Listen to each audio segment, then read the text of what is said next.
അസ്സലാമു അലൈക്കും വറഹ്മത്തുള്ളാഹി വബറകാത്ത്. ഇന്നത്തെ നമ്മുടെ ഇസ്മ യാ വഹാബ് എന്ന ഇസ്മാണ്. ആരെങ്കിലും അള്ളാഹുവിൻ്റെ ഈ പരിശുദ്ധമാക്കപ്പെട്ട അൽ വഹാബ് എന്ന ഇസ്മ പതിവാക്കുകയാണെങ്കിൽ അവർക്ക് റിസ്ക് അധികരിപ്പിക്കുന്നതാണ് അള്ളാഹു. ആരെങ്കിലും ഇത് എഴുതി കയ്യിൽ വെക്കുകയാണെങ്കിൽ അവരുടെ നഫ്സിനെ അവർക്ക് നിയന്ത്രിക്കാൻ പറ്റുന്നതാണ്.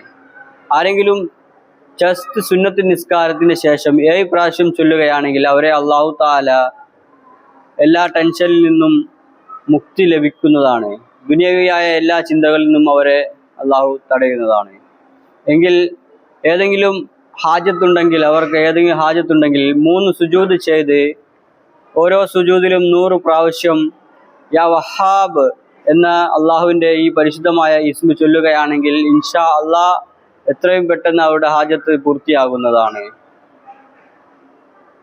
അർദ്ധരാത്രി 2 റക്അത്ത് തലമറക്കാതെ 500 പ്രാവശ്യം ചൊല്ലി യാ വഹാബ് എന്ന ഇസ്മ പതിവാക്കുകയാണെങ്കിൽ അവർക്ക് ഏത് ദുആയും അവരുടേത് സ്വീകരിക്കുന്നതാണ്.